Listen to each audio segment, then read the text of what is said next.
एक बार फिर से आप सभी का बहुत बहुत स्वागत है हमारे YouTube चैनल पे। आज फिर से मैं आप सभी के लिए बहुत ही महत्वपूर्ण वीडियो लेके आया हूँ। आज का जो हमारा टॉपिक है वो है वैश्विक तापन जलवायु परिवर्तन। मतलब वैश्विक लेवल पर जो तापमान बढ़ रहा है और साथ ही साथ जो हमारे क्लाइमेट में चेंजिंग आ रही है, हमारे जो जलवायु में परिवर्तन हो रहा है उसके बारे में पढ़ना है।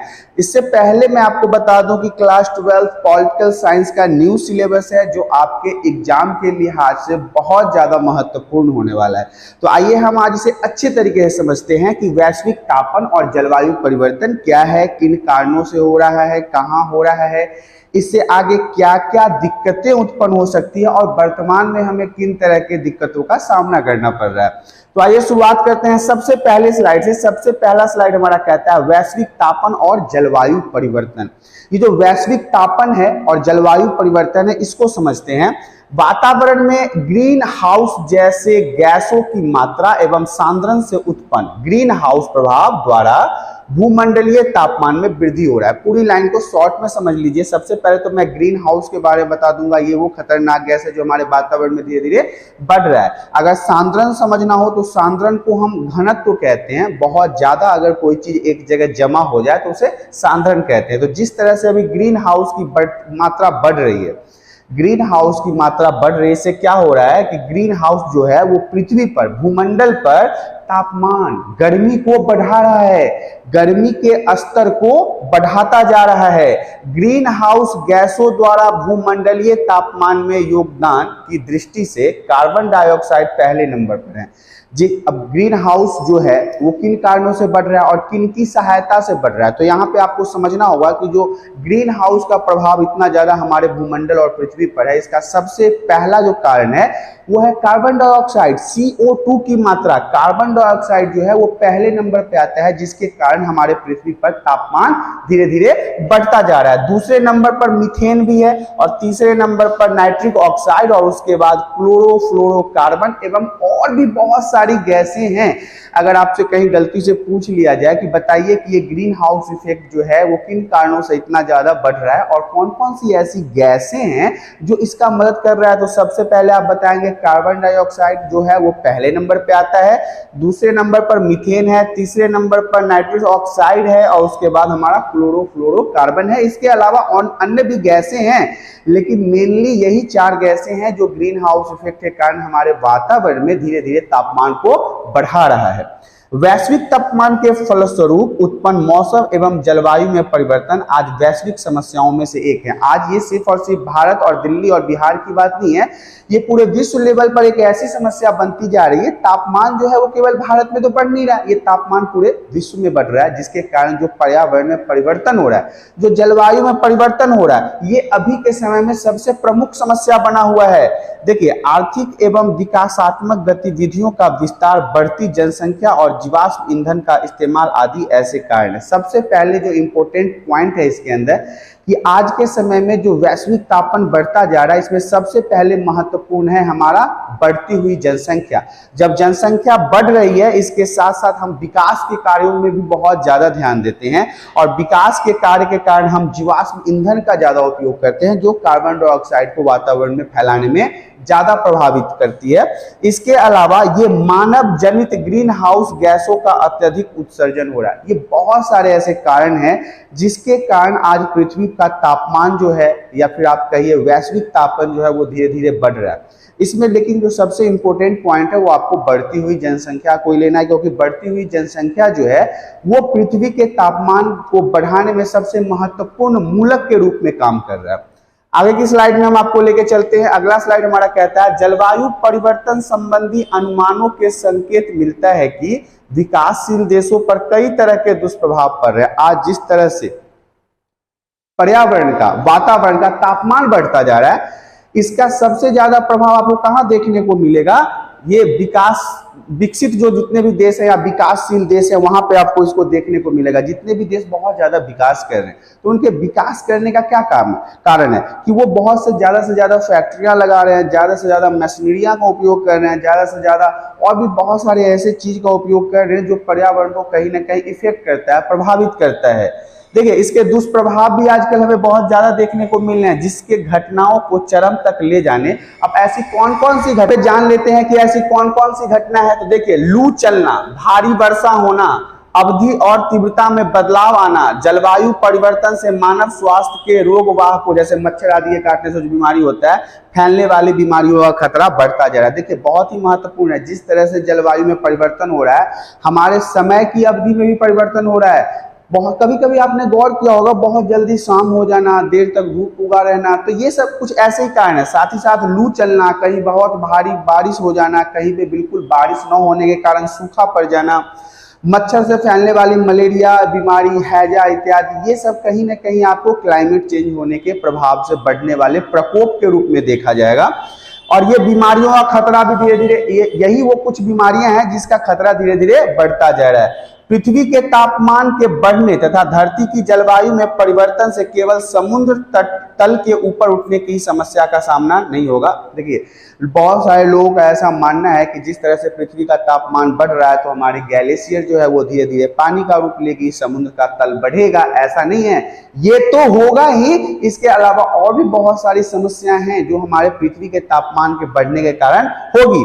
देखिए अब क्या है, इसके अतिरिक्त सूखा का प्रभाव भी बढ़ेगा। सूखा, अब मैंने भी आपको बताया कि वैश्विक तापमान जिस तरह से बढ़ रहा है, तो कहीं पे बहुत ज्यादा बारिश होगा, कहीं पे बिल्कुल बारिश ही नहीं होगा। तो इससे क्या होगा, जहां बारिश नहीं होगा वहां पे सूखा का प्रभाव पड़ेगा, और जहां पे अत्यधिक बारिश हो जाएगा वहां की फसलें भी नुकसान में आ जाएगी। अब देखिए, इन सभी क्षेत्रों में सूखा के कारण कृषि उपज में कमी आएगी। अब जहां कृषि होगा नहीं, वहां पे तो कृषि की फसल होगी नहीं। साथ ही साथ मरुस्थलीकरण की प्रक्रिया, जो इन सभी क्षेत्रों में पहले से एक बड़ी समस्या है, वो और भी तीव्र हो जाएगी। मरुस्थलीकरण मतलब ऐसी जमीन जहां पर सिर्फ और सिर्फ रेत बच जाएंगी, मतलब खेती नहीं होगी, भूमि बंजर रहेगी। तो ऐसी समस्या तो ऐसे ही हम अभी झेल रहे हैं, और आगे जाने वाली जिस तरह से पृथ्वी का तापमान बढ़ रहा है, तो हमें इन तरह की समस्याओं को और ज्यादा देखने को मिलेगा। इसका परिणाम होगा कि बड़ी संख्या में ऐसे क्षेत्र से लोग पलायन कर जाएंगे। अब जहां पे बहुत ज्यादा बारिश होगी, जहां पे सूखा पड़ेगा, वहां पे लोग रह के क्या करेंगे? तो बहुत सारे लोग जो हैं ऐसी जगहों से पलायन कर जाएंगे, मतलब उस जगहों को छोड़ देंगे। आगे की स्लाइड में लेके चलता हूं मैं आपको, मौसम और जलवायु के बारे में जान लेते हैं। किसी स्थान विशेष पर, सबसे पहले तो आपको जानना पड़ेगा कि ना मौसम किसे कहते हैं, जलवायु किसे कहते हैं। किसी स्थान विशेष पर किसी खास समय वायुमंडल की स्थिति को मौसम कहा जाता है। ध्यान से समझिएगा, किसी खास स्थान पर, कोई एक ऐसा जगह जहां पे एक ही तरह के अगर मौसम आपको देखने को मिलेंगे, या किसी खास समय में वायुमंडल स्थिति जो होती है, वायुमंडल कहने का मतलब इन्वायरमेंट का स्थिति जो होता है, वो ठंडा हो या गर्मी हो, तो उसे क्या कहा जाता है? मौसम कहा जाता है। मौसम के अंतर्गत अनेक कारक यथा हवा का ताप, दाब, उसके बहने की गति और दिशा तथा बादल, कोहरा, वर्षा, हिमपात आदि की उपस्थिति पर उनकी परस्पर आंतरिक क्रियाएं शामिल होती है। अब मौसम जो है, ये सिर्फ और सिर्फ ठंडे को तो नहीं कह सकते हैं, गर्मी को तो नहीं कह सकते हैं। देखिए यहाँ पे जो है बादल, कोहरा, वर्षा, हिमपात मतलब हो गया बर्फ का गिरना आदि जितनी चीजें हैं, इन सब की उपस्थिति को हम मौसम के नाम से जान सकते हैं। ये मौसम के अंदर होने वाली वो क्रियाएं हैं जिसके साथ मौसम का निर्माण किया जाता है।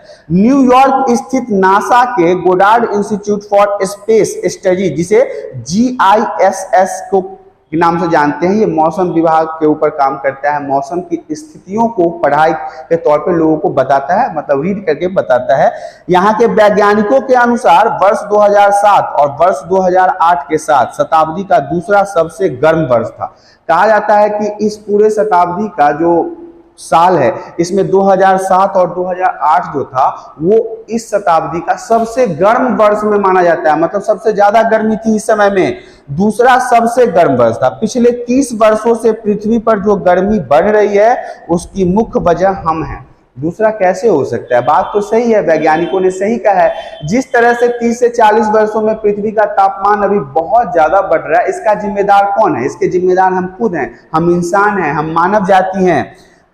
इस ताप वृद्धि के लिए मानव निर्मित ग्रीन हाउस गैस जिम्मेदार है। मानव के द्वारा जो पर्यावरण में उफान मचाया जा रहा है ना, जिस तरह से पर्यावरण का दोहन किया जा रहा है ना, जिस तरह से इंसान अपने सुख सुविधा के लिए पर्यावरण को क्षति पहुंचा रहा है ना, इन्हीं सब कारणों से मानव निर्मित ग्रीन हाउस जो है वो धीरे धीरे पृथ्वी के तापमान को बढ़ा रहा है। आगे के स्लाइड में चलते हैं। जलवायु परिवर्तन के लिए उत्तरदायी प्रमुख कारण, जिस तरह से आज हमारा क्लाइमेट चेंज हो रहा है उसके लिए सबसे प्रमुख कारण क्या है, किन कारणों से आज हमारे जलवायु में इस तरह के परिवर्तन आपको देखने को मिल रहे हैं। तो देखिए, औद्योगिकीकरण जो है इसमें सबसे महत्वपूर्ण है। औद्योगिकीकरण 1880 से पूर्व कार्बन डाइऑक्साइड की मात्रा 280 ppm थी। इसे ध्यान समझिएगा, 1880 के समय हमारे भारत नहीं पूरे विश्व की बात कर लीजिए, कार्बन डाइऑक्साइड मतलब CO2 की मात्रा हमारे वातावरण में केवल 280 ppm थी। दोबारा जो सर्वेक्षण किया 2005 में तो यह बढ़कर कितना हो गया, 379 ppm हो गई और वर्तमान में यह बढ़कर 422 हो गया। मतलब कि जब मैं आपको ये वीडियो में पढ़ा रहा हूं उस समय हमारे पृथ्वी में कार्बन डाइऑक्साइड की मात्रा 422 ppm हो गया है। तो इस तरह से आप समझ सकते हैं कि किस तरह से हमारे वातावरण में प्रदूषण या फिर तापमान जो है वो धीरे धीरे बढ़ता जा रहा है, क्योंकि कार्बन डाइऑक्साइड तो हमारे तापमान को बढ़ाने का सबसे प्रमुख कारण है। सबसे नंबर 1 पे आता है, दूसरे पे मीथेन आता है, तीसरे पे नाइट्रिक आता है, चौथे पे हमारा क्लोरोफ्लोरो गैस आता है। तो इस तरह से आपने देखा कि किस तरह से हमारे पृथ्वी में कार्बन डाइऑक्साइड की मात्रा बढ़ रही है। औद्योगिकीकरण से पूर्व मीथेन की मात्रा 715 ppb था, जो 2005 में बढ़कर 1734 ppb हो गया। मतलब 1000 पॉइंट सीधा बढ़ गया है। मीथेन की सांद्रता में वृद्धि के लिए कृषि एवं जीवाश्म ईंधन का उत्तरदायी माना गया है। देखिए, आजकल के समय में जो जीवाश्म ईंधन है आप लोगों को पता है, तो ये सब जो है ये सब तो कहीं ना कहीं मीथेन की मात्रा के कारण ही बनता है। तो ये सब जो है वो पृथ्वी के इस तरह के प्रदूषण को या फिर कहीं तापमान को बढ़ाने का सबसे प्रमुख कारकों में आ जाता है।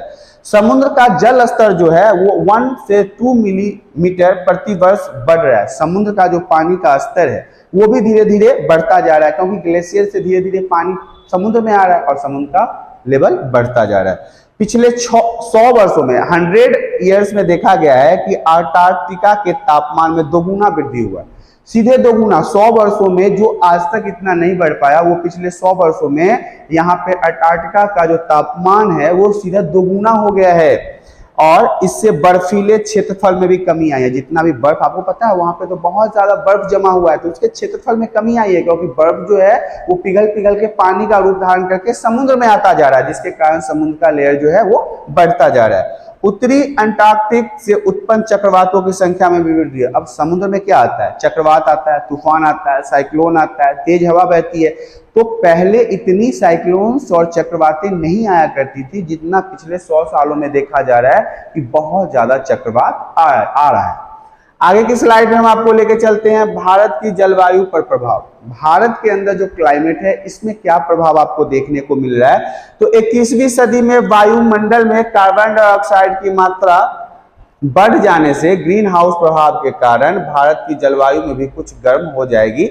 अरब सागर और बंगाल की खाड़ी के तापमान वृद्धि होगी और लगभग 2.5 डिग्री सेल्सियस इसकी वृद्धि होगी। देखिए, ये आज अभी तक हमने पूरे विश्व का बात किया, लेकिन अब हम जिस देश में रहते हैं भारत में उसकी बात कर लेते हैं। 21वीं सदी में वायुमंडल में कार्बन डाइऑक्साइड की मात्रा बढ़ जाने से, जिस तरह से अभी 422 ppm हमारे वायुमंडल में कार्बन डाइऑक्साइड की मात्रा हो चुकी है, ऐसे में क्या है कि जिस तरह से 21वीं सदी में हमारे यहाँ कार्बन डाइऑक्साइड की मात्रा बढ़ रही है, तो स्वाभाविक सी बात है कि तापमान भी बढ़ेगा, और तापमान बढ़ेगा तो ग्रीन हाउस प्रभाव के कारण भारत की जलवायु में भी बहुत तरह के परिवर्तन आपको देखने को मिलेंगे। साथ ही साथ अरब सागर और बंगाल की खाड़ी में भी यहाँ पे देखिएगा 2.5 डिग्री सेल्सियस तापमान की वृद्धि हो जाएगी। और जब ये वृद्धि होगी तो हमारे यहाँ भी तेज हवाएं, समुद्र तट का बढ़ना, नदियों का विस्तार होना और वहां के लोगों का पलायन होना संभव है, जिससे कहीं न कहीं परेशानियां उत्पन्न होगी। वायुमंडल के ताप में वृद्धि होने का सर्वाधिक महत्वपूर्ण प्रभाव वर्षा के वितरण पर पड़ सकता है। देखिए, वर्षा के वितरण का क्या मतलब है। वर्षा हमारे पूरे भारत में पहले समान रूप से हर जगह आती थी, लेकिन आज आप देख लीजिए कि मुंबई पानी से दह जाता है क्योंकि प्रदूषण ज्यादा है। उत्तराखंड में कभी बादल फट जाता है और कहीं पे बिल्कुल पानी ही नहीं होता, सूखा पड़ जाता। तो वितरण मतलब बांटने का जो तरीका है इस पे भी प्रभाव पड़ेगा। कहीं पे बहुत ज्यादा पानी होगा जिसके कारण फसल नहीं होगी, कहीं पे बिल्कुल पानी नहीं होगा जिसके कारण फसल नहीं होगी, कहीं सूखा और कहीं बाढ़ की समस्या उत्पन्न होगी, जिस तरह से पर्यावरण के तापमान में वृद्धि हो रही है। बंगाल की खाड़ी में चक्रवात उस समय पैदा होता है। अच्छा, ये एक और इंपॉर्टेंट पॉइंट है कि आप लोगों के मन में एक प्रश्न आता होगा कि खाड़ी जो होता है, जो भी समुद्र होता है, उसमें चक्रवात कैसे उत्पन्न होते हैं। तो इसे भी समझ लीजिए, जब सागर सतह का ताप 27 डिग्री सेल्सियस या अधिक होता है, जब किसी भी समुद्र का ताप जो है ऊपर का तापमान मतलब सतह का ऊपरी तापमान 27 डिग्री या उससे अधिक हो जाए, तो वायुमंडल के ताप में वृद्धि हो जाने से बंगाल की खाड़ी की सतह के पानी का ताप भी बढ़ जाने की संभावना है। जब तापमान 27 डिग्री या 27 डिग्री से ऊपर चला जाएगा, वो चाहे अरब सागर हो या बंगाल की खाड़ी हो, तो इसमें क्या होगा, विनाशकारी चक्रवातें पैदा होंगी। विनाशकारी कहने का मतलब ये है कि समुद्र के किनारे बसे हुए शहर या गांव या कस्बे या मछुआरे जो भी हो, उनका पलायन करना जरूरी है, नहीं तो वो समुद्री चक्रवातों में गिर के खुद ही खत्म हो जाएंगे। ऐसे ऐसे विनाशकारी चक्रवात आपको देखने को मिलेंगे जिस तरह से पर्यावरण का तापमान बढ़ रहा है। आगे की स्लाइड में बढ़ना चाहेंगे। आगे का स्लाइड हमारा कहता है जलवायु परिवर्तन से उत्पन्न भारत के लिए संभावित समस्याएं। देखिए, समस्याएं तो उत्पन्न हो रही है, वो पूरे विश्व के लिए भी है और हमारे भारत के लिए भी है, क्योंकि जिस तरह से जलवायु में भी परिवर्तन देखने को मिल रहा है, ऐसे में क्या होगा कि भारत के लिए भी बहुत अन्य प्रकार के समस्याएं, काइंड्स ऑफ प्रॉब्लम यहाँ पे जनरेट होगी भारत के लिए भी। ऐसा अनुमान है कि 21वीं शताब्दी के अंत तक भारत में वायुमंडल का औसत तापमान 3 से 4 डिग्री सेल्सियस तक बढ़ जाएगा। फिलहाल जो तापमान हमारा था 50-60 साल पहले, उससे 3 से 4 डिग्री सेल्सियस तापमान बढ़ जाएगा, ऐसा अनुमान है। इससे ज्यादा भी हो सकता है और ज्यादा ही होगा। तो औसतन तापमान कितना बढ़ जाएगा, 3 से 4 डिग्री सेल्सियस तक बढ़ जाएगा।